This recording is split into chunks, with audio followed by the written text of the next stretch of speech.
Hi. Hey everybody, Welcome back. welcome back to Warrior Beauty. My Warrior Beauty sitting right here next to me.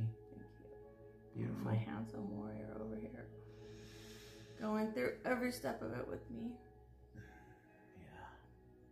Well, the saying goes, if you're going through hell, don't stop. True. Don't stop. Just keep going. Things start burning if you stop. Yeah, right. We're in the fight. We're still in the fight, and that's what we're going to ask for. We got a lot to fill in, so what we're going to do is break it up into segments, or else we'd end up talking for 2 hours straight, and nobody wants to watch a feature-length movie of Warrior Beauty, so... You don't know. Steven Spielberg's not here to produce it. Right? So He's not interested. Yeah, so we'll break it up into manageable, watchable segments for you. Yeah. Christina noted down some talking points that we wanted to cover, and it's been a while since either of us have posted on here, and there's a lot to catch up on a lot of reasons why we haven't posted, but we have a lot of people asking lately, so you know, how are you feeling? What's the news? Like, what's the next step? And a lot of concerned folks, so, but it's hard for us to process through it sometimes, and then to get on here, or to even call or text, or you know, whatever, put it on Facebook, FaceTime. It's a lot. It's a lot to process individually. It's a lot to process together, and then to disseminate the news and the information when you haven't fully processed it is kind of, I don't know, it's weird. It's not, how do you do that? How do you give someone else information that you haven't fully processed or taken in yourself? So that's what we've been going through. Even the doctors at this point are still processing everything. So. Right. And figuring out the next steps. But we try to enjoy the holidays. We went through Halloween and Thanksgiving and Christmas and New Year's and my birthday, Christina's birthday, and just try to focus on those things without focusing on the cancer. And even though, you know, cancer is very real and still a part of our everyday life, Christina deserves normalcy, as much as we can give and be, and to just go through those holidays. You know, and COVID screws everything up. COVID has been a disaster for us in our lives, and it's hard enough to deal with cancer, and then you throw in the COVID and the fact that she's at risk, and we have to live differently because of it, and it's just it's a nightmare, really. It adds so much more unnecessary, unneeded stress. And if you're a cancer patient out there, or if you're a caregiver out there, you understand what we're saying, and it's so hard. You either have to choose to just ignore it and power through COVID and pretend like it's not there. And a lot of people say, well, I'm not going to live my life in fear. Well, we don't want to live our life in fear of cancer or COVID, the two C's. But we're fighting so hard to beat cancer and to be okay and to survive until there's a cure. We don't want to risk COVID and put her in jeopardy of losing her life, or putting her in the hospital would be even just horrible, because then I can't go see her, and it puts so much stress on both of us that we don't need to deal with COVID on top of cancer. So we have chosen to live our life very differently than we normally would if COVID wasn't around. But the holidays, we stayed home, we focused on each other, we focused on the meaning of the holidays and trying to have fun and still decorated, being thankful and decorating the house for Halloween. We didn't pass out candy. First time, I don't know, since forever we haven't passed out candy, and seeing the little ones come around with their Halloween costumes is always fun and a pleasure for us. And Thanksgiving, we just had the people who live here, me, her, and Josh, her son, and the puppies, and we just made a meal, and we were okay. And then her birthday came, and we celebrated and did some special things for her. And Christmas, New Year's, my birthday, she made my birthday very, very special. I turned 50, big 50. So she went all out and made me feel very special, along with my family members and friends who sent gifts and did a FaceTime chat, or a, what is it? Zoom meeting. So yeah. Zoom him happy birthday. Yeah, it was fun. It was the first whole set of holidays without my two youngest.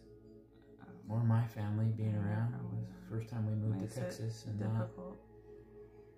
Last year we moved after the holidays, so we were able to still be with family and. Yeah.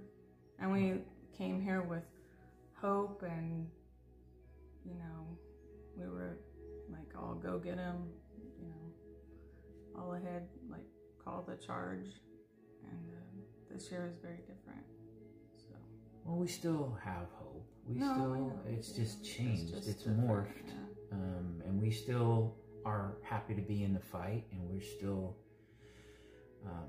are fighting, and she'll never stop. No. So it's just different with all the new changes that have happened. So to talk about what has changed, and we'll get right into it. She had scans that showed progression. So in her brain there was some lesions that grew. So they said, let's go in and we'll do gamma knife radiation. So they did. They mapped them all out. She went through that again with the halo and having the screws put into her skull for their second time. And it was worse this time because I couldn't be there with her. So they wouldn't let me in because of COVID. She had to go through that by herself. And she did. She powered through it like a warrior. That's the worst thing ever for a cancer patient, though, is to not have their loved one there, their caregiver, Well, it's the worst thing ever for a caregiver, too, because I can't be there, and the stress of, it's just stress on stress on stress, and anxiety through the roof of not knowing if you're okay, what's going on, not to be there to help you, to advocate for you, to care for you, to give you a cup of water. Even just the small things, helping you to the bathroom when you're all drugged up like that. And I don't know, just the anxiety is through the roof for both of us. Yeah.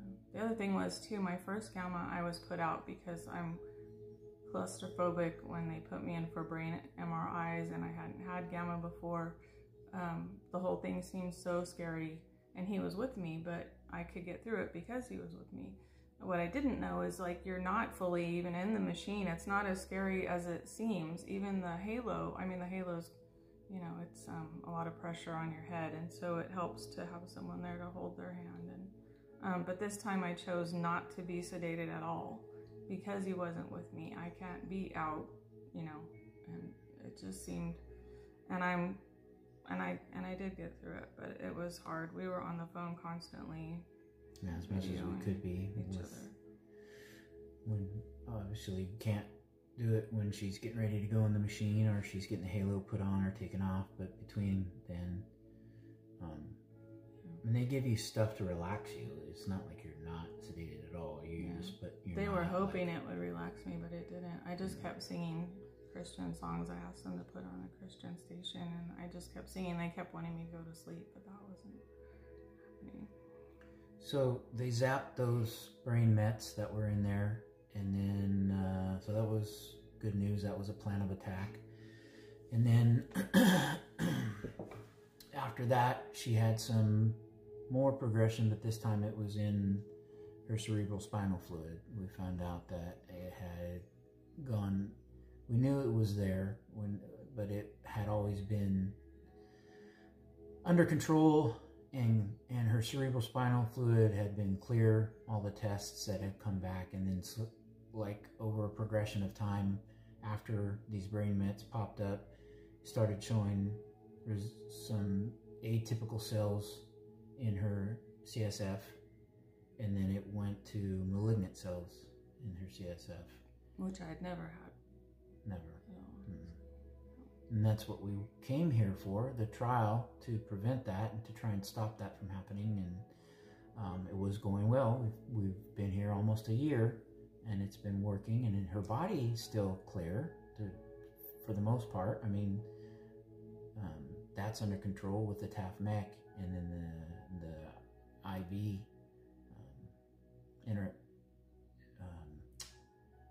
what am I trying to say? The IV, the intrathecal. the intrathecal immunotherapy. The IV immunotherapy they've been giving her has helped, along with the oral. And then so we were cruising along pretty well. Then I had the brain, the Zapdos, then the slowly the progression in the cerebral spinal fluid, and then all of a sudden we went for a walk. I went for a walk and took the puppies. She didn't know I had left already, and she was watching. I don't know what you were watching, something on beating cancer and being active. So and the lady was like, "You better get up and." I'm gonna find that lady and see her. No. Anyways, she was watching a show. We've been watching shows like that on Netflix to try and, I don't know, just find motivation and know that, through diet and she's like, "You get holistic up and living." get it. Anyways, so she got up and got it and tried to jog, and she only jogged a little ways, and she started having ouchies in her knees and her back. And then she continued out to the walking trail, which is about a quarter of a mile away from our house. And then she tracked me down, and I could tell as soon as I saw her something was wrong.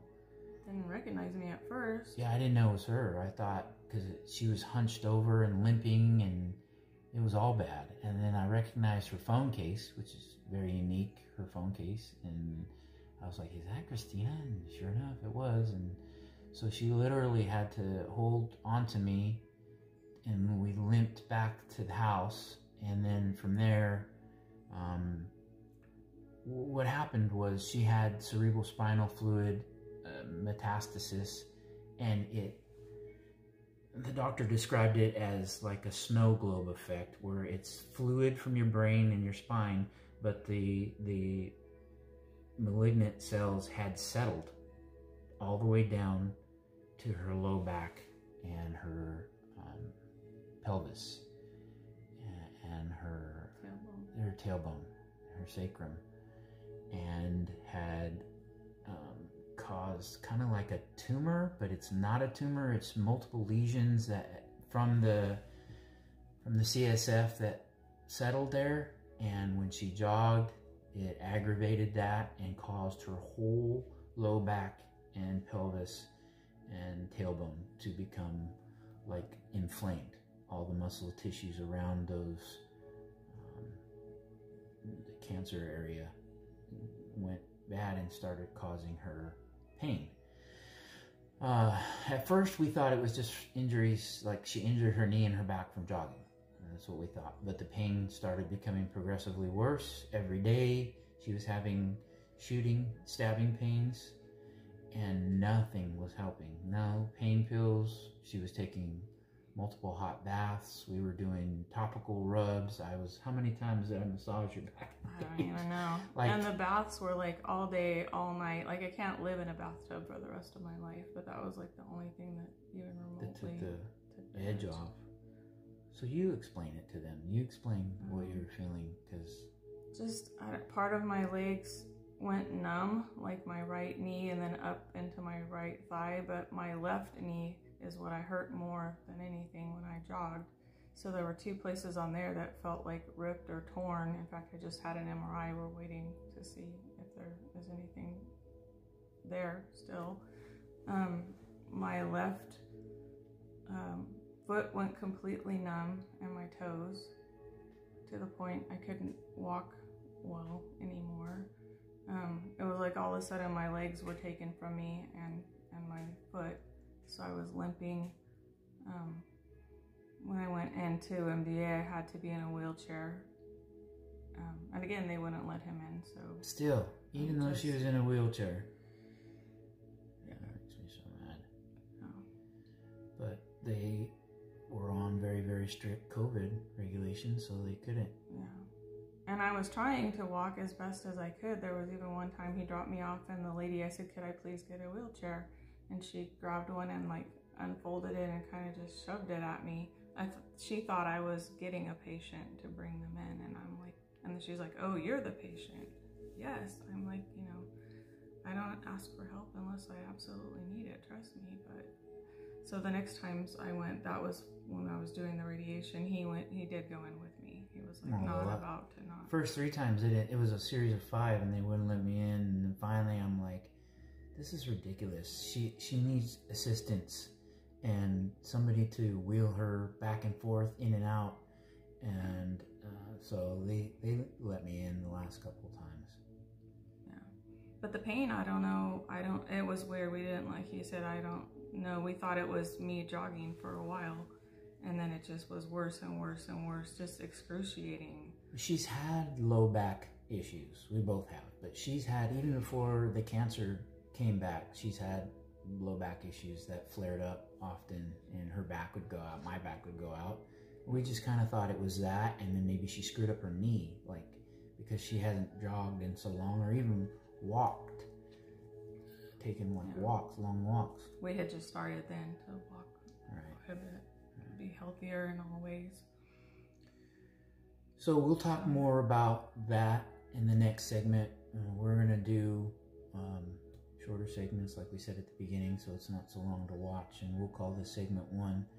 But we have a lot more to cover. This is just the start of the new update for y'all, and we have some stuff we want to talk about more about the clinical trial and the radiation, the healing process, and all that's been rough too. But we'll talk about that in the next segment. So we love you guys. We appreciate you, and yeah, we'll go on to segment 2. All right. Be right back. Be right back. BRB.